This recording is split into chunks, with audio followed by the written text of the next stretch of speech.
આપને બધાને ખબર છે કે ગાંધીધામ શહેરમાં તારીખ 21 જુલાઈના બપોરે 12 વાગ્યાની આજુબાજુ એક બનાવ બનેલ હતું, જેમાં જે ભોગ બનનાર દિલીપ મજીઠિયા છે એ એમને જે ઓફિસ હતી ત્યાં ઓફિસમાં ત્યાં નીચે કોમ્પ્લેક્સમાં પહોંચ્યા હતા અને ત્યારે સામે એમને ગાડીમાં એક વ્યક્તિ બોલાવેલ જેમનું નામ જાવેદ હતું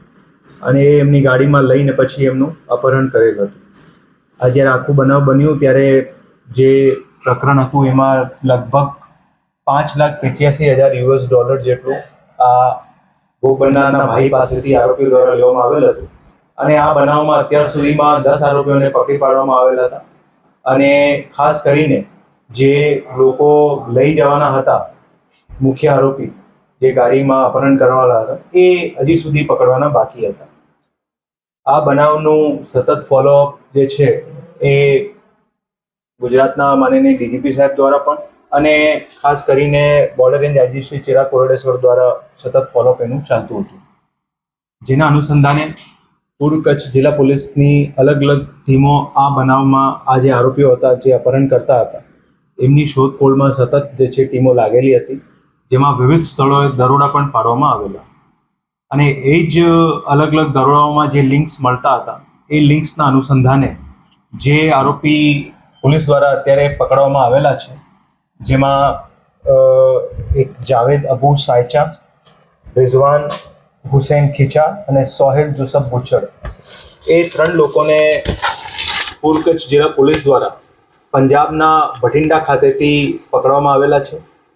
આ જે એ લોકોને પકડવામાં આવેલા છે એમાં ખાસ કરીને આ બધી શોધખોળમાં ગુજરાત એટીએસની ખૂબ સારી મદદ મળેલ છે અલગ અલગ બાબતોમાં. અને એની સાથે સાથે જ્યારે એ લોકોને ભટિંડાથી ત્યાં પકડવામાં આવેલ ત્યારે પંજાબ પોલીસના STF સ્પેશિયલ ટાસ્ક ફોર્સ એમની પણ ખૂબ સારી મદદ મળેલ છે. આ જે 3 લોકોને પકડ્યા છે એ લોકો અપહરણ કરતા હતા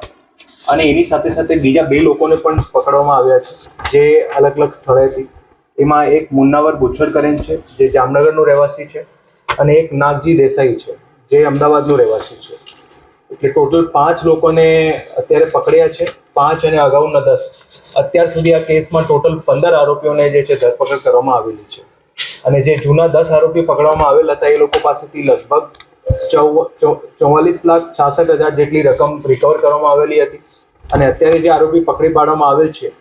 એ બધા પાસેથી મળાવીને અત્યાર સુધીની ટોટલ જે રિકવરી છે એ અગર ભારતીય રૂપિયામાં ગણીએ તો $4,13,00,000 જેટલી રિકવરી થઈ છે, જેમાં અલગ અલગ વોલેટમાં પણ જે છે એ લોકોના $, વોલેટમાં છે. અને બીજી જે છે તપાસ અત્યારે પોલીસ દ્વારા ચાલુ છે. આ બધી તપાસમાં અમારી જિલ્લા પોલીસની LCB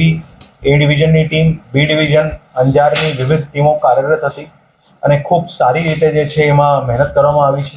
અને અલગ અલગ સ્થળોએ જે દરોડા પાડવામાં આવ્યા એમાં અલગ અલગ લિંક્સ અને ક્લુ પણ મળવામાં આવ્યા